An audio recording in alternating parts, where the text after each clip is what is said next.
Well, should we get First to thing talking I about learned some today. space?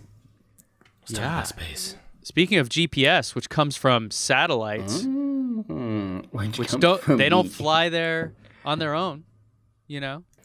So, of course, speaking of space, we did have a big thing happen last week, and I missed it.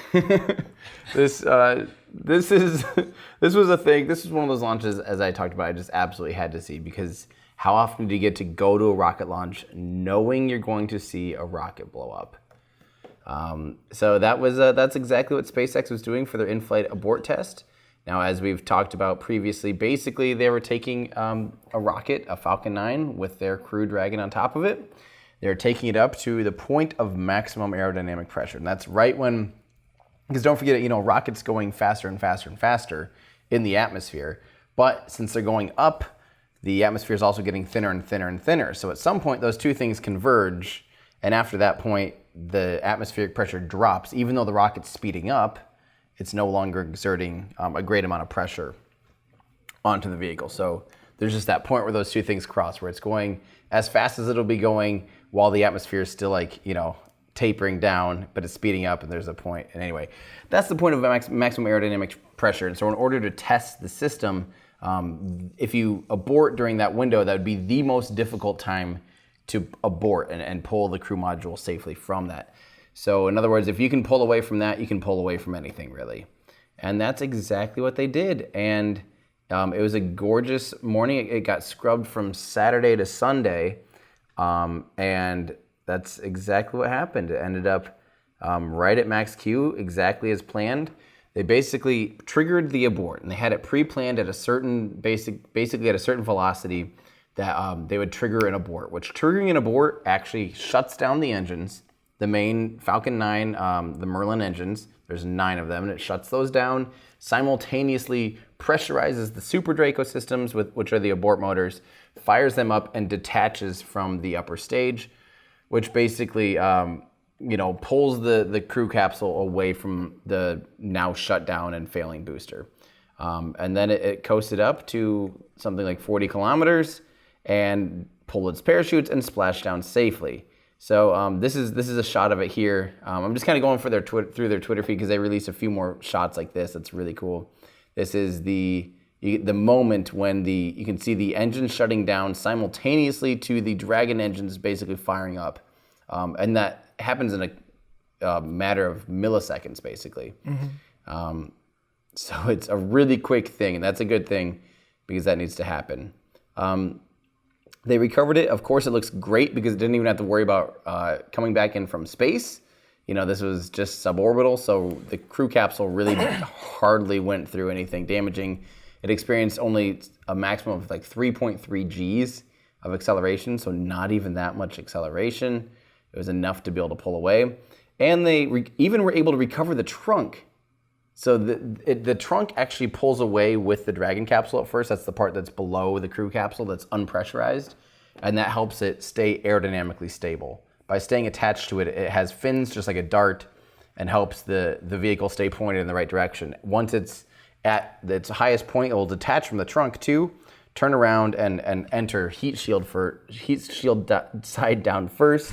And the trunk doesn't, of course, have any parachutes or anything, but it was still ended up landing so softly that they ended up plucking it out of the ocean, and it looked just almost fine. You can see a few dents in it, but shockingly, yeah, isn't that amazing? Here, I'll pull it up a little bigger. I could not believe this. I can't believe this doesn't sink.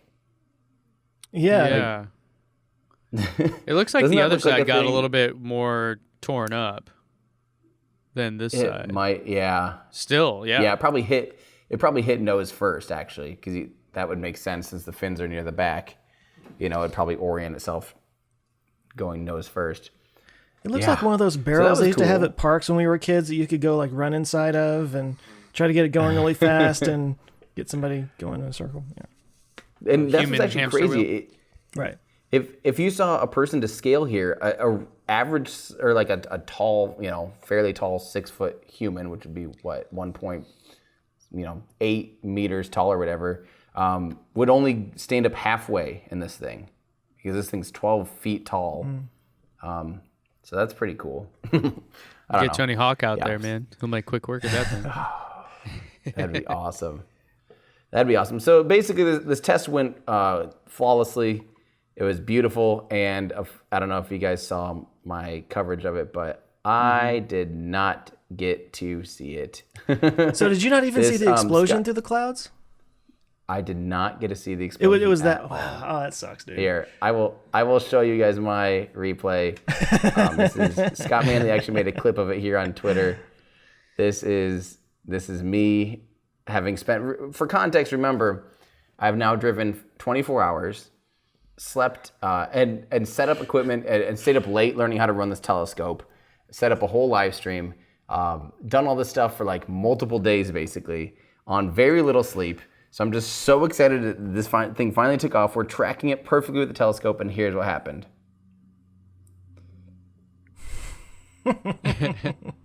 Hide and seek champion 2020. You like setting white balance here? You got a gray card? What's happening? Right. What are we looking at? For those who are just listening, it's just a gray screen. Like you saw a flame, like a little candle for like a second there. Just ruined. And look at the shot. I don't know if you guys saw the slow-mo shot that we were able to pull off with the telescope. The takeoff. Look at, you can't even almost tell it's playing. It's also kind of running jerkily right now for whatever reason. But and I'll have a full video about this, how we did this. We literally had a massive telescope at the press site, and we were tracking it, and I cannot believe how well it worked, and I can't wait to try it again. That's actually why I'm going to stay down here, is we still have that telescope. We're probably just going to keep it. Talk to the guys at OPT Telescope about, like, guys, let us run this every launch. Like, I mean, look at this footage. It was pretty cool. And everything. Yeah. Oh, very well it's done. insane. So we were able to, if this was going to the clouds, we would have had the best shot on the Cape. What does SpaceX use for? Because they seem to be able to. Now, obviously, they have better access, right, than anyone else. But but like, do they have the same kind of setup, like a telescope, doing that, or like, because they're able to zoom in super good too? That's actually what the video that I'm going to do is about. Is pretty much like how NASA and SpaceX and all these companies track them. They have these telescopes that are basically tanks. That a person sits in a chair, and they have cameras on either side of them that are, thousands of millimeters, and they literally have this joystick, and the whole thing moves around. So I'm gonna, the premise of the video is like, can we kind of do that on a, mortal's scale of economy, And we did. I could not believe how good this footage came out. Like, it's absolutely impressive. Like, it's when you actually see the raw footage too, because this is compressed Twitter stuff. When you see it's you can see individual, sheets of ice and all these little things and condensation pouring off. It's amazing. So, yeah. So I can get your frustration when you go through that much trouble and you have this amazing piece of equipment and you're able to get this amazing shot, and then it's just gone. It was like I just have the worst luck with live streams. So this is the telescope here. I don't even know if I really posted too much really about it, but it's huge. It's really, really big. It weighs about 90 pounds. Let me see. I also had, so here you can kind of get a sense of scale. I'm standing next to it, and it's as big as me. It's a 10-inch diameter. It's huge. So yeah, it was no joke. But it'll be really fun, and I'm definitely going to try it again. That's super cool, man. Yeah. Yeah, and check out my friends, The Cosmic Perspective. They're actually Consider the Cosmos. They helped me run it. That's Mary Liz Bender and Ryan Shalinsky. They were out there, and they helped me and my camera assistant Michael. We basically set all this stuff up. It was a lot of work, like we were talking about. Here, I guess this is a cool shot. I'll share this with you guys too. It was fun, but it's a ton of hard work. But this is us setting up in front of the VAB. This is the press site, and it was a gorgeous morning. Luckily, the weather was just perfect, except for the stupid clouds. The one cloud that just came by. Was this sort of like a flex also on the other major media out there? Be like, oh yeah, that's cute, that little camera you got I got a freaking telescope with a joystick.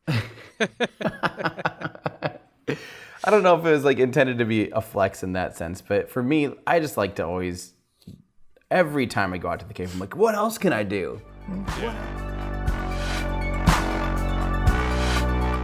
Hey, thanks for checking us out, guys. I hope you enjoyed this clip from our podcast.